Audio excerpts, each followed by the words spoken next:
ನಮ್ಮ ಉದ್ದೇಶ ಅಪರಾಧಗಳನ್ನ ವಿಜೃಂಭಣೆ ಮಾಡೋದಲ್ಲ, ಬದಲಿಗೆ ಕ್ರೈಮ್ ಲೋಕದಲ್ಲಿ ನಡೀತಾ ಇರುವ ರಕ್ತ ಸಿಕ್ತ ಅಧ್ಯಾಯಗಳ ಬಗ್ಗೆ ನಿಮಗೆ ಮಾಹಿತಿ ನೀಡೋದರ ಜೊತೆಗೆ ನಿಮ್ಮನ್ನ ಎಚ್ಚರದಿಂದ ಇರುವಂತೆ ಹೇಳೋದು. ಅಪರಾಧ ಲೋಕದ ಒಳಗೆ ಕಾಲಿಟ್ರೆ ಮತ್ಯಾವತ್ತೂ ಚಂದದ ಬದುಕನ್ನ ಸವಿಯೋದಕ್ಕೆ ಈ ಲೋಕ ಅವಕಾಶನೇ ಕೊಡೋದಿಲ್ಲ.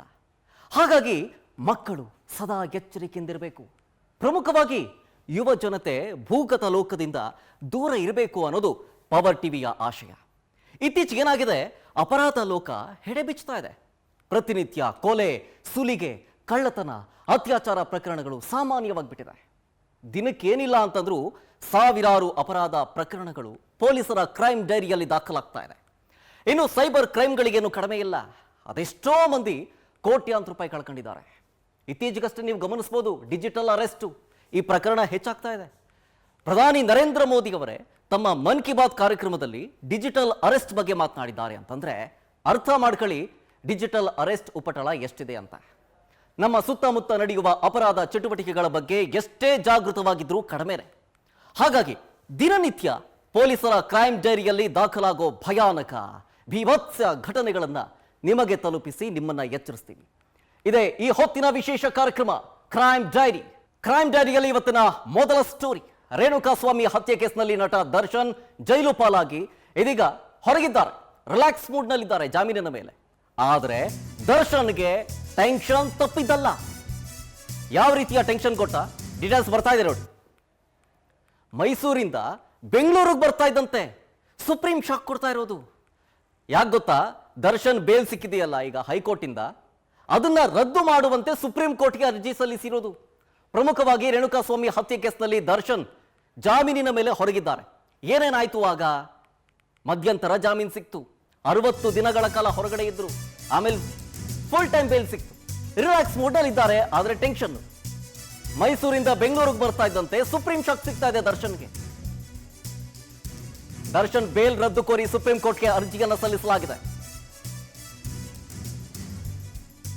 ರೇಣುಕಾಸ್ವಾಮಿ ಹತ್ಯೆ ಕೇಸ್ನಲ್ಲಿ ದರ್ಶನ್ಗೆ ಜಾಮೀನು ಸಿಕ್ಕಿದೆಯಲ್ವಾ, ಆದ್ರೂ ರಿಲ್ಯಾಕ್ಸ್ ಮೂಡ್ಗೆ ಹೋಗಿಲ್ಲ, ಟೆನ್ಷನ್ ಅಲ್ಲೇ ಇದ್ದಾರೆ. ಡಿಸೆಂಬರ್ 13ನೇ ತಾರೀಕು ದರ್ಶನ್ ಮತ್ತು ಪವಿತ್ರ ಗೌಡ ಬೇಲ್ನಿಂದ ಹೊರಗೆ ಬಂದ್ರು. ಹೈಕೋರ್ಟ್ ಅವರಿಗೆ ಬೇಲ್ ಕೊಟ್ಟು ಈಗ ಜಾಮೀನನ್ನ ರದ್ದು ಕೋರಿ ರಾಜ್ಯ ಸರ್ಕಾರ ಮೇಲ್ಮನವಿಯನ್ನ ಸಲ್ಲಿಸಿದೆ ಸುಪ್ರೀಂ ಕೋರ್ಟ್ಗೆ.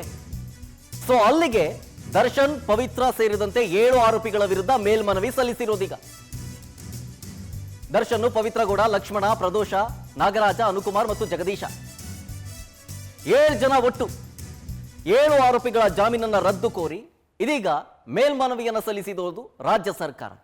ಸೊ ಅಲ್ಲಿಗೆ ಟೆನ್ಷನ್. ಮತ್ತೆ ಜಾಮೀನ್ ಸಿಕ್ತು. ಈಗಷ್ಟೇ ಮೊನ್ನೆ ಯಾವುದೋ ಡಬ್ಬಿಂಗ್ ಬೇರೆ ಮುಗಿಸ್ಕೊ ಬಂದ್ರಂತೆ ದರ್ಶನ್. ಸೊ ಸಂಕ್ರಾಂತಿ ದಿನ ದರ್ಶನ್ ಫ್ಯಾನ್ಸ್ಗೆ ಒಂದು ಸರ್ಪ್ರೈಸ್ ಕೊಡೋಣ ಅನ್ನೋ ನಿಟ್ಟಿನಲ್ಲಿ ಏನೋ ಪ್ಲಾನ್ ನಡೀತಾ ಇದೆ ಅಂತೆ, ಗೊತ್ತಿಲ್ಲ, ಅದು ನಾಟ್ ಕನ್ಫರ್ಮ್. ಬಟ್ ಈ ಟೈಮ್ನಲ್ಲಿ ರಿಲ್ಯಾಕ್ಸ್ ಮೂಡ್ನಲ್ಲಿ ಇದ್ರೂ ಕೂಡ ಟೆನ್ಷನ್ ಈಗ ಹೆಚ್ಚಾಗ್ತಾ ಇದೆ. ಸುಪ್ರೀಂ ಕೋರ್ಟ್ನಲ್ಲಿ ಏನಾದರೂ ಈ ಜಾಮೀನು ರದ್ದು ಕೋರಿ ಏನೋ ಅರ್ಜಿ ಸಲ್ಲಿಸಿದಾರ, ಅಕ್ಸೆಪ್ಟ್ ಆಗಿಬಿಟ್ರೆ ಸುಪ್ರೀಂ ಕೋರ್ಟ್ನಲ್ಲಿ ದರ್ಶನ್ ಸೇರಿದಂತೆ ಇನ್ನು 7 ಜನ ಇದಾರಲ್ಲ, ಜಾಮೀನಿನ ಮೇಲೆ ಹೊರಗಡೆ ಇದಾರಲ್ಲ, ಅವ್ರು ಮತ್ತೆ ಜೈಲಿಗೆ ಹೋಗ್ಬೇಕಾಗತ್ತೆ.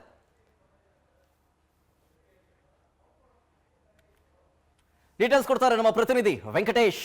ಫೋನ್ ಸಂಪರ್ಕದಲ್ಲಿ ಜಾಯ್ನ್ ಆಗ್ತಿದ್ದಾರೆ. ವೆಂಕಟೇಶ್, ರಿಲ್ಯಾಕ್ಸ್ ಮೂಡ್ನಲ್ಲಿ ಇದ್ದಾರೆ, ಜಾಮೀನ್ ಸಿಕ್ತು ಅಂತ ಹೇಳಿ ಏನೋ ಡಬ್ಬಿಂಗ್ ಎಲ್ಲ ಮುಗಿಸ್ಕೊ ಬಂದ್ರಂತೆ ಒಂದು ರೌಂಡು. ಆದ್ರೆ ಈಗ ಸುಪ್ರೀಂ ಶಾಕ್ ಸಿಗ್ತಾ ಇರೋದು.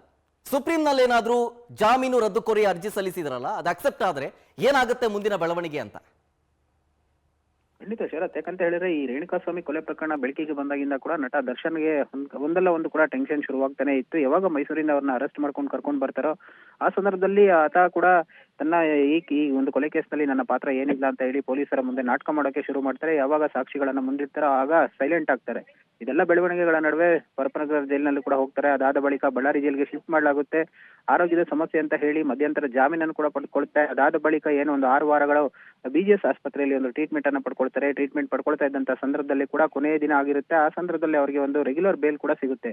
ಅವರು ಸೇರಿದಂತೆ ಉಳಿದ ಆರೋಪಿಗಳೇನಿರ್ತಾರೆ ಎಲ್ರಿಗೂ ಕೂಡ ಹೈಕೋರ್ಟ್ ನಿಂದ ಒಂದು ರೆಗ್ಯುಲರ್ ಬೇಲ್ ಕೂಡ ಸಿಗುತ್ತೆ. ಆ ಸಂದರ್ಭದಲ್ಲಿ ಎಲ್ಲರೂ ಕೂಡ ರಿಲ್ಯಾಕ್ಸ್ ಆಗ್ತಾರೆ. ಆದ್ರೆ ಕೋರ್ಟ್ ಒಂದು ಷರತ್ತನ್ನು ಕೂಡ ವಿಧಿಸಿರುತ್ತೆ, ಅಂದ್ರೆ ನ್ಯಾಯಾಲಯದ ವ್ಯಾಪ್ತಿಯನ್ನು ಬಿಟ್ಟು ಹೊರಗಡೆ ಹೋಗಬಾರ್ದು ಅಂತ ಹೇಳಿ. ಆದ್ರೆ ಕೆಲ ದಿನಗಳ ನಂತರ ಮತ್ತೆ ಮೈಸೂರಿಗೆ ಹೋಗ್ಬೇಕು ಅಂತ ಹೇಳಿ ಒಂದು ಮನವಿಯನ್ನು ಕೂಡ ಸಲ್ಲಿಸ್ತಾರೆ. ಅದಕ್ಕೆ ಕೋರ್ಟ್ ಕೂಡ ಪುರಸ್ಕಾರವನ್ನು ಒಪ್ಪಿಸಿ 2 ವಾರ 5ನೇ ತಾರೀಕುವರೆಗೂ ಕೂಡ ಮೈಸೂರಿಗೆ ತೆರಳೋದಕ್ಕೆ ಅವಕಾಶವನ್ನ ಮಾಡಿಕೊಡುತ್ತೆ. ಯಾಕಂದ್ರೆ ಮೈಸೂರಿನಲ್ಲಿ ಅವರ ತಾಯಿ ಮತ್ತೆ ಸಹೋದರ ಕೂಡ ಅಲ್ಲೇ ನಿಲ್ಲಿಸಿರ್ತಾರೆ ಮತ್ತು ಅವರ ಫಾರ್ಮ್ ಹೌಸ್ ಇರೋದ್ರಿಂದಾಗಿ ಸಹಜವಾಗಿಯೇ ಕೂಡ ಅದನ್ನ ಅವರ ಸಾಕು ಪ್ರಾಣಿಗಳಿರುತ್ತೆ ಅದನ್ನೆಲ್ಲ ನೋಡ್ಕೊಳ್ಬೇಕು, ಆರೈಕೆ ಮಾಡ್ಬೇಕು ಅಂತ ಹೇಳ್ತಾರೆ.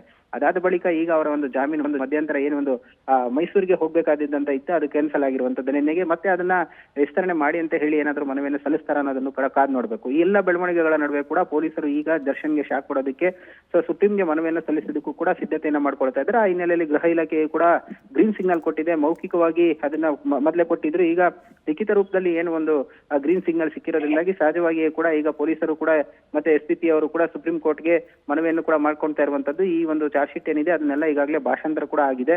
ಸೊ ಅದಕ್ಕೆ ಸಂಬಂಧಪಟ್ಟಂತೆ ಏನು ಒಂದು ವಾದ ಮಾಡೋದಕ್ಕೂ ಕೂಡ ಇಲ್ಲಿ ಸಿದ್ಧತೆಯನ್ನ ಮಾಡ್ಕೊಳ್ತಾ ಇದ್ದಾರೆ. ಇದರ ನಡುವೆ ಕೂಡ ಏನು ದರ್ಶನ್ ಪರ ವಕೀಲರು ಕೂಡ ಅದನ್ನ ಒಂದು ಪ್ರತಿವಾದ ಮಾಡೋದಕ್ಕೂ ಕೂಡ ಸಿದ್ಧತೆಯನ್ನ ಮಾಡ್ತಾ ಇದ್ದಾರೆ. ಹಾಗಾಗಿ ಒಂದು ವೇಳೆ ಏನಾದ್ರೂ ಹೈಕೋರ್ಟ್ ಕೊಟ್ಟಿರುವಂತಹ ಜಾಮೀನು ಏನಿದೆ ಅದನ್ನ ಸುಪ್ರೀಂ ಕೋರ್ಟ್ ಪುರಸ್ಕಾರ ಮಾಡಿದ್ದೆ ಆದ್ರೆ ನಟ ದರ್ಶನ್ ಅವರಿಗೆ ಯಾವುದೇ ರೀತಿಯಾದಂತಹ ಟೆನ್ಷನ್ ಇಲ್ಲ. ಸೊ ಆತ ಕೂಡ ಆರಾಮಾಗಿರ್ಬೋದು. ಈಗಾಗಲೇ ಏನು ಸಿನಿಮಾ ಶೂಟಿಂಗ್ ಆಗಿದೆ, ಅದರ ಒಂದು ಡಬ್ಬಿಂಗ್ ಅನ್ನು ಕೂಡ ಮುಗಿಸಿದ್ದಾರೆ.